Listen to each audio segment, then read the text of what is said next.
Just an old-fashioned reading, coming down with tarot harmony.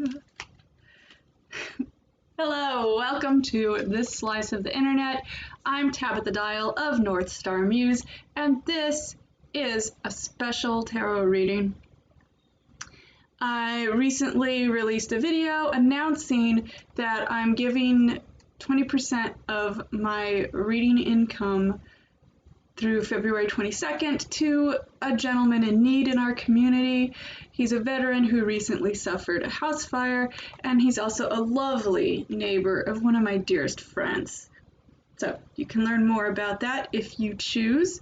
And I want to give much thanks to my longtime client who agreed to letting me share this as a public video, a public service, I hope. So she asked for a reading about twin flame information as well as self-love, which is part of why this rose quartz ball is kind of perfect to have with me. I also have with me some selenite, which helps kind of keep the energy clear. I find that sometimes with questions about love, especially about this heavy subject as twin flame energy, sometimes you gotta just shake things loose so that you're really seeing things as reality versus feeling a little bit love blind, because love's a powerful thing, y'all. So is desire. It all ties in. I'm gonna be using the Celtic cross spread, which you may all be familiar with, but if you're new to tarot, this is what it looks like. And this comes out of Holistic Tarot by Benabel Wynn. It came out, goodness, probably 4 or 5 years ago, but you can tell it's a monster. It's got all sorts of great insight if you're interested in learning tarot or just want to enhance your practice. Really, all the questions are answered by Benabel. Okay, so how I start all of my readings is by setting an intention. A little bit of a prayer. So I ask that higher power in the universe help guide this reading, offer clear insight, and give courage to Jane to do with the information what is most appropriate at this time. We ask with respect and gratitude for every day. And our intention is to let the cards tell us what they need to tell us about twin flame energy in her life and what she needs to know about self-love.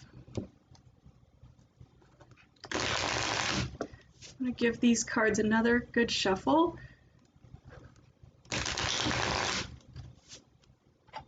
I'm using the White Sage Tarot that I got on my last visit to Denver, which is where I'm from.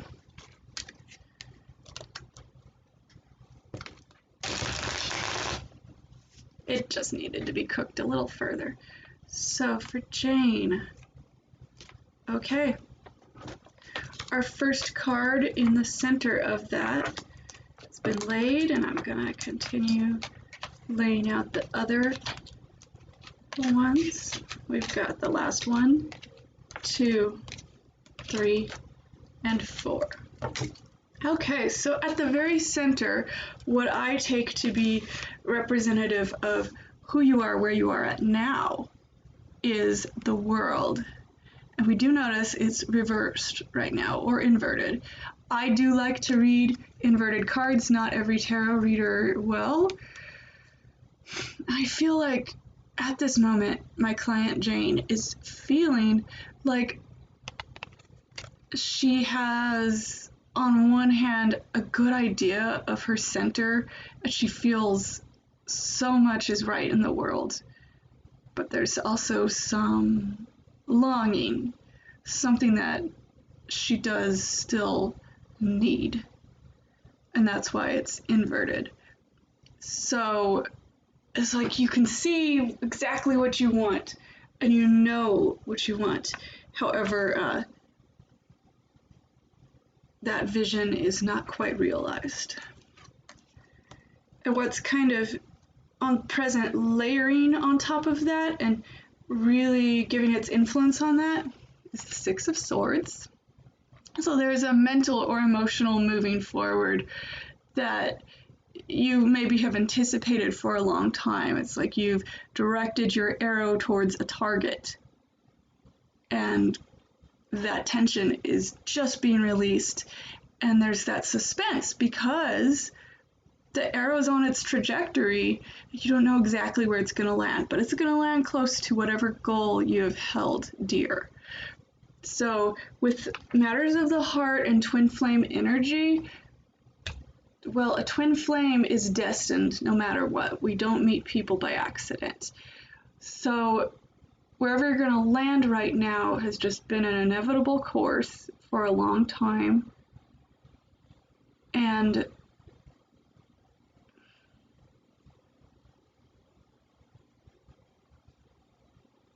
I feel the best thing to do is to let go and let it happen. And that's going to help with that first card that we saw too. It's holding on to that acorn of everything that matters to you is going to kind of impede it from getting into the earth and growing into a strong oak one day. So just things are going as they need to go, as they always are. Just let that happen. And that's kind of what you're understanding at this point. On your recent past, you did feel this very strong connection to someone. And there was an emotional beginning that just could not be denied. That's represented here by the Ace of Cups. That nice little pink ribbon up top too. Just there's a lot of sweet flow to this card. In the near future, the way we're seeing things unfold is the Devil card. So there's some caution here about irresistibility, temptation, and possible entrapment. So do proceed with caution, and also know that you're undergoing a time in the near future where you're going to be able to obtain a lot of this knowledge represented here. If you don't take it too seriously, then that's going to assist you as well, because the devil may care attitude is very valid and kind of comes up a lot for me when I see the Devil card. However, I would say that if this love that you've been experiencing recently does not serve your higher purpose, then you really want to be careful about what it's truly offering you, like that snake in the Garden of Eden. And you have a choice. You always have a choice. That's the beautiful thing about tarot readings, is that they help you with getting a pattern and getting a foothold on possibly where you are and where you've been, and they show you what could be the outcomes. Now, underneath these 4 cards is this Knight of Swords, and it represents kind of subconscious energy that's influenced all of this. It could be that your person of interest is or either brings out this type of energy. This type of energy is one of quickly speaking their minds and taking a lot of action, and they can also cut through anything that seems shady or unnecessary. So they're very precise, but they're also very rapid fire, and they can be very aggressive. The knights are akin to teenage energy, so it's quite likely that this person has just a lot of spunk and vim and verve, and they just kind of don't care, which might be totally appealing. And they're also probably bringing that out within yourself, which is in many ways wonderful, because sometimes we do need that and it's empowering. I believe we all need to kind of go through our phases where we represent all 4 of the suits. We've seen 2 sword cards. Those are cards that are or it's a suit that's related to air and energy, and all of that metallic aggression in a lot of ways. They can be kind of harsh. And then the cups are very soft, and they relate to love and passion and pleasure and the subconscious. Think about what water does. And then the other two suits have their own wonderful elements that are worth understanding and highlighting in your life.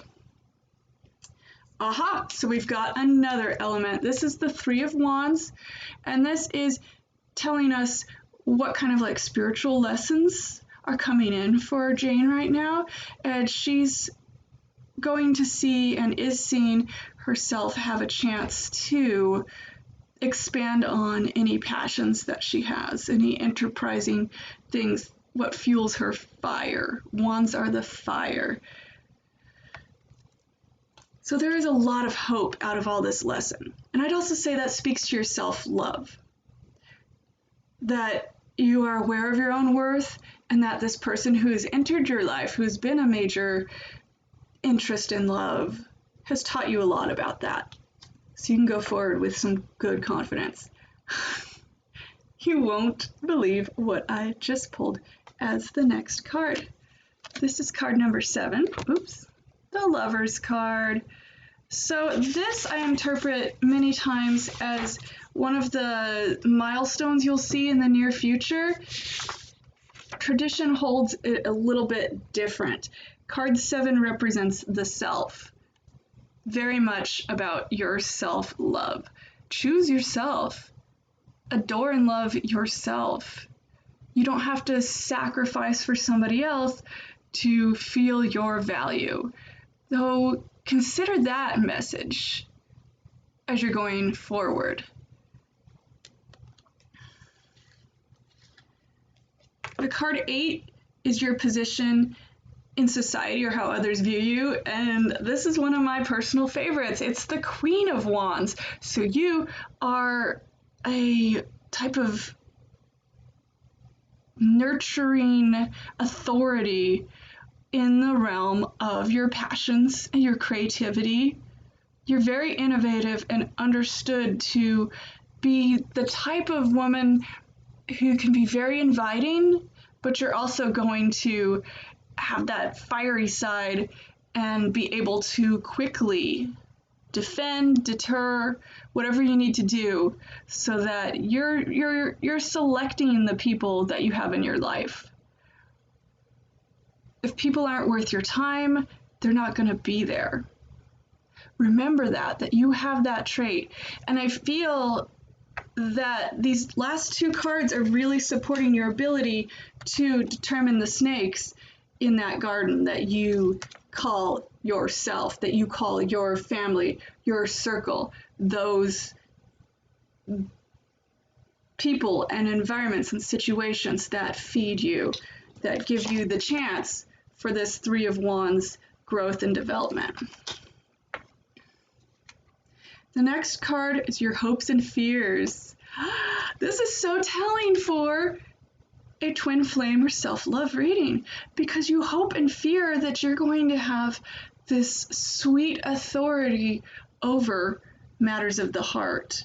And it may very well be that you feel like you have a choice of either or, and that is scary. But the choice at the end of the day is what and who honors you and loves you. So what feels good to you, and what can be clear and open, what lets you just float along and be accepted, where you can be like, oh, hello, it is I, this friendly, playful author. Whereas in society, right now, you've got this sharp ability to see. You're like the predator here. You've got the skills. You are unafraid. It's all you looking out for you. And that's how others see you. But what you're afraid of is developing too much vulnerability. There's rewards in that vulnerability. Remember, love yourself. So our final card is your possible outcome. Learning with a slant towards and an emphasis towards traditions and correct choice. The Hierophant is often depicted as kind of a priest in a church environment with a couple disciples in front of him. And I love the quietness of this card with the deer. The deer is at rest. That's been a theme too, of just accepting and letting go. I like the contrast that I find between the Hierophant and this devil. That could be a little scary. Emphasize what you know to be true of your value system. Do what is right. Choose integrity above all, and that's going to give you the genuine love and affection that you're already receiving and that you deserve in bucket loads. Yeah, that is the key. To be restful, to be gentle and tender, and know what the traditions are that cultivate your best self. Where's your higher purpose? It's in here.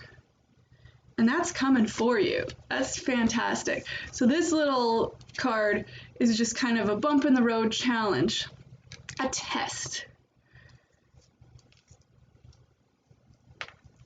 Yeah, you don't have to worry too much about whether or not you are completely this Queen of Cups figure who has to exhibit perfect love.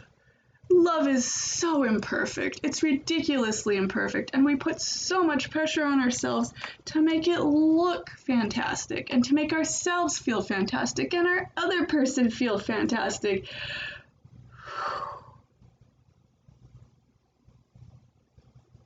Let yourself grow. And be thankful for the lessons and development that you've received.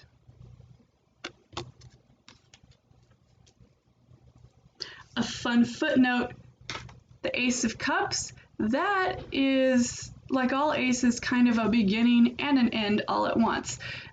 If you think of, playing traditional playing card games, the ace can kind of, I believe it is, can be counted as a 1 or as an 11, depending on how it's played. So remember that love is a cycle, too. Thank you so much. Reach out if you do have any additional questions about this reading. And of course, if you're viewing this, I'm available for readings. I will privately share them with you, but if you wanted to share publicly, that is okay by me, and I would love to do that. Whatever is appropriate for you will be honored. Thank you all for your time, and I hope you go forward with a lot of love for yourself and for the world. Thank you, and create your fate.